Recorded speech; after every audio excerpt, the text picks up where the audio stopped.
Everyone, আরেকটা নতুন ভিডিওতে তোমাদের অনেক অনেক ওয়েলকাম। আশা করি তোমরা সবাই খুব ভালো আছো আর আমরাও খুব ভালো আছি।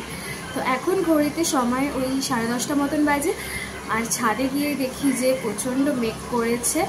তো আজকে বিকালবেলা ভাবছি যে নিশ্চয়ই বৃষ্টি বৃষ্টি আসবে, তো ভাবছি যে বিকালবেলার দিকে একটু কিছু পকোড়া টাইপের কিছু বানাবো ভেবেছিলাম। তো আমার বর বললো যে ভেজিটেবল চপ বানাতে, তো আমি বললাম যে ঠিক আছে, তো বানানো যেতেই পারে।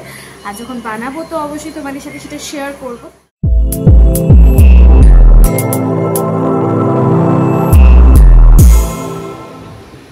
তো আমার বর আজকে সকাল সকাল নিয়ে এসেছিলো কচুরি আর আলুর তরকারি। এখানে আলুর তরকারি বেশ ছানার কোপ্তা দেয়। তারপরে একটু বাইরে গেছিলাম, গিয়ে দেখছিলাম আর কি ওয়েদারটা দেখো, পুরো মেঘ মেঘ, মেঘগুলো সব যাচ্ছে না, মনে হচ্ছে তো উড়ো মেঘ, মানে বৃষ্টি হবে কি না জানি না, তবে যেভাবে মেঘ করেছে আবার হতেও পারে বৃষ্টি, কিন্তু মেঘগুলো কেমনটা উড়ে উড়ে যাচ্ছে গিয়ে, এজন্য আবার মনে মনে ভাবছি না বৃষ্টি মনে হয় নাও হতে পারে, আবার হতেও পারে। তো বিকালবেলা যেহেতু বানাবো, তো এখন থেকে মানে আমি সব পুরোটা রেডি করে আমি এটা ফ্রিজে রেখে দেবো, কারণ ব্রেড ক্রামস দিয়ে তো করবো। তা ওটা যদি ফ্রিজে কিছুক্ষণ মানে বেশিক্ষণ রেখে দিই তাহলে খুব ভালো হয়। তো কারণ তখন যদি বিকালবেলা সব রেডি করে করতে যাই তো আর সেটা বিকালবেলা খাওয়া হবে না, সেটা খেতে খেতে রাত হয়ে যাবে। তো এই জন্য আর কি এখন সব কিছু রেডি করে নিই, রেডি করে সব রেখে দিই আর কি, ফুড সব কিছু করে বিকালবেলা শুধু ভাজবো আর খাবো। তো চলো কী কী লাগছে দেখে নাও। এখানে বিট গাজরটাকে ভালো করে ঘষে নিয়েছি একদম। এখানে আদা, রসুন আর লঙ্কা কুচি রয়েছে, ঠিক আছে। আর এখানে নিয়ে নিয়েছি আলু সিদ্ধ করে। এবার কড়াইতে সর্ষের তেল দিয়ে, তোমরা সাদা তেলেও করতে পারো, কোনো অসুবিধে নেই। এবার সর্ষের তেল দিয়ে এখানে 5 ফোড়ন আর শুকনো লঙ্কা দিয়েছি। ঝালটা তোমরা যে যার নিজেদের স্বাদ অনুযায়ী ব্যবহার করবে। এরপর এখানে আদা, রসুন আর লঙ্কার যে কুচিটা ছিল সেটা দিয়ে দিয়েছি। আদার পরিমাণটা এখানে একটু বেশি হবে, রসুনের পরিমাণটা এখানে একটু কম হবে, ঠিক আছে। আর যারা একদম নিরামিষভাবে বানাতে চাইছো তারা রসুনটা স্কিপও করতে পারো, কোনো অসুবিধে নেই। এবার খুব ভালো করে এটা ভেজে নেব যাতে এটা কাঁচা গন্ধটা চলে যায়।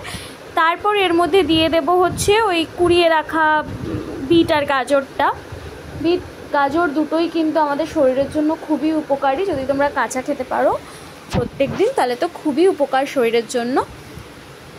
আর আমার বরের যে কি পছন্দের এই বিট মানে এই ভেজিটেবল চপ, মানে ও দুটো জিনিসের ভাগ কখনো দিতে পারবে না, এক হচ্ছে ভেজিটেবল চপ আর এক হচ্ছে আমি, এই দুটো জিনিসের ভাগও কাউকে দিতে পারবে না।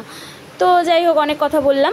এবার এখানে ওটা হতে হতে ম্যাশ করে নেব হচ্ছে আলুটাকে ভালো করে।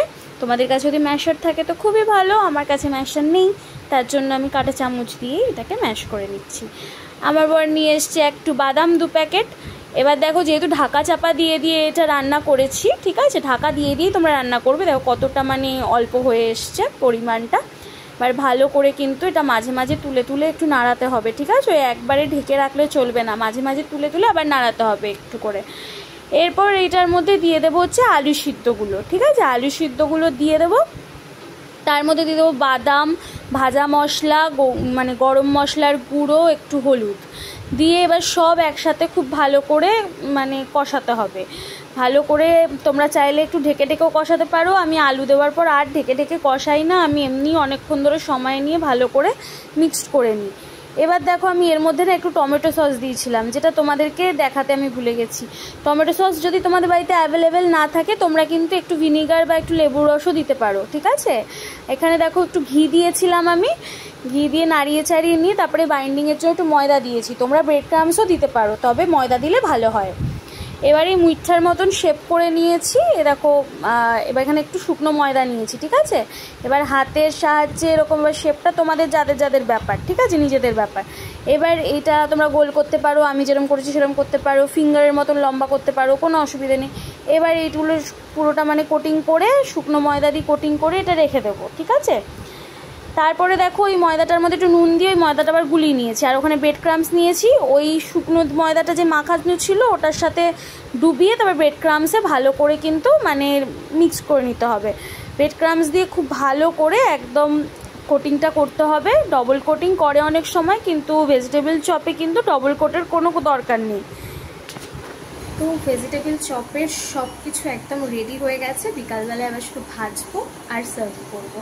তো এখন স্নান করে তাড়াতাড়ি করে লাঞ্চ করে নেব, তারপর আবার বিকালবেলা তোমাদের সাথে ভেজিটেবল চপ নিয়ে দেখা হচ্ছে।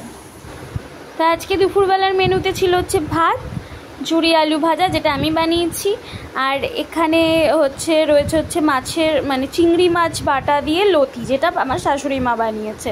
আর ডাল বানানো হয়েছিল, টক ডাল, ঝাল ডাল বানানো হয়েছিল, আর ওখানে ধনেপাতা বাটাটা আমি বানিয়েছি, আর এখানে মাছের কালিয়া, যেটা আমার শাশুড়ি মাই কিন্তু বানিয়েছে। তো দেখো বিকালবেলা না আমি এগুলোকেই ফ্রিজে এরমভাবে আর কি রেখে দিয়েছিলাম, ঠিক আছে। তো এবার আমি বিকালবেলা এখন ওই 5:30 মতন বাজে, তো এখন আমি এগুলোকে সব এক এক করে ভেজে নেব।